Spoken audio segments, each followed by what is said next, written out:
I've got a little update. Van is fixed, so that's awesome. Got a whole new fuel pump assembly, and that was the problem. I'm getting great fuel pressure now. I now know what piece I need to be able to check the pressure myself, which is great, and I can get the filter off myself as well, which I didn't think I could, but I can. So that's exciting. But yeah, replaced the whole assembly, and now I have never before been able to hear my fuel pump prime unless it was like dead silent everywhere. I'm talking like ambient, no ambient noise, nothing. Now I can hear it almost no matter what. So pretty sure that was the problem. It's been running, driving great ever since.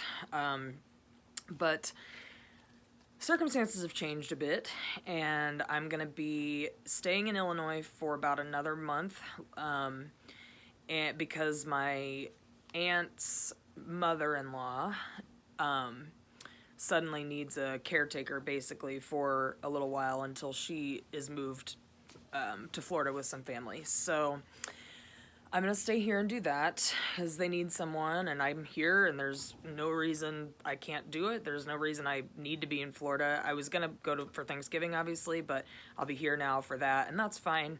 I'm feeling a little down today, but I think it's just kind of a, transitional transitional kind of bleh. In fact, my aunt's mother-in-law is feeling the same way, and I think it's just been a lot of change really fast for her. She just got out of the nursing home and after a bout with pneumonia and is home, but her granddaughter moved out really suddenly, so I think she's, having a little bit of a hard time coping with that, which is completely understandable. It's not totally ideal for me either. I mean, I can't have the pets inside and I can't sleep in the van, so because she needs someone here 24 hours in case something goes wrong. That might change at some point, but right now that's what it is. So I've got Jonas. He's eating his Kong treats right now, but he's out here on the back porch, which is enclosed, so that's nice. He's got an outdoor spot, but it's kind of cold, so he goes in the van at night. I got the heater on. The cats are in the van. But I just go out there a few times a day, check on them, give them some love, feed them and do all their meds and all that stuff. So I just tell myself, remember it's temporary and they'll make it. Everything will be okay. And but I'll be making some money, so it's not like I'm doing it completely as a favor. And so, it's a win-win for everybody. And then I'll head to Florida. So it's a little update, but the van is doing great. I got it all back together in terms of the inside. And the mechanic was awesome. He did such a great job, charged us, so little, so much less than it would have been anywhere else. He also redid or fixed all the wiring issues underneath the van all the way from the fuel tank up front and wrapped it and everything. I still have to do the wiring harness under the doghouse, but everything else I'll do that before I leave, but everything else has been done. He did just phenomenal work, and I'm just so happy to have it back. So here's what I think the problem was from the beginning. For those of you not interested in the fuel tank and the fuel problem, you can probably turn off the video here, but so the issue I'd been having from literally day one with the van is a fuel delivery issue. It was a voltage problem. Now I know it was probably also a pressure problem from the beginning, but anyway, the voltage problem, here's what we think, or I think, has been the problem from the beginning. So initially, when my friend and I had dropped the tank, we noticed the tank was totally beat up. I mean, dented to the point where it was probably a loss in capacity of like 3 to 5 gallons of gas. So when this mechanic was working on it, he called me and said, is this the original fuel tank? Like, did you swap this out at any point? And I said, I didn't, but I don't know the history of the van. But when I researched it, it looked like the original, it looked like the tank that's supposed to go in it. So I don't think it's been swapped.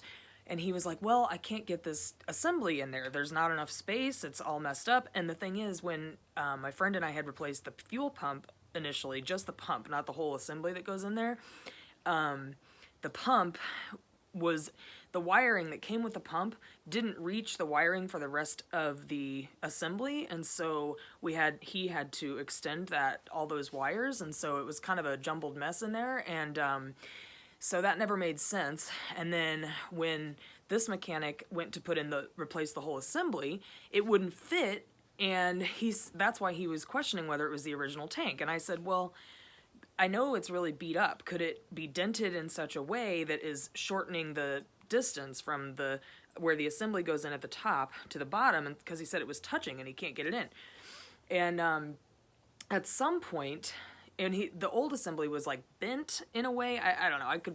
It's hard to explain, but it was bent, and I think what happened was the dead short that was causing the voltage issue in the beginning came from, I think at some point somebody dented that fuel tank. Like, I don't know if they bottomed out the van or what, but the fuel tank was dented, probably bent the assembly up in there and messed with the wiring in such a way that it caused a dead short somewhere. And so what he ended up doing was banging the dents out of the fuel tank so that the whole assembly fit in there the way it's supposed to. And since then, everything's been perfect. So I think that issue is solved.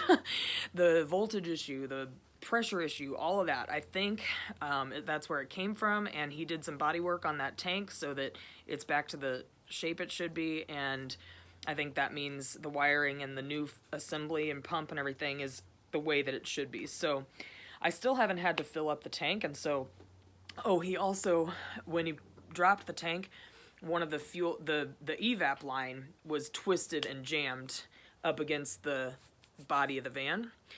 So that's why I couldn't get fuel in very well. So I think that problem is also solved, but I haven't had to put gas in yet, so I won't know until I do that, but I think that problem is going to be solved. So it's running better than it has in a very long, well, I mean, it was running great, but it's running great again.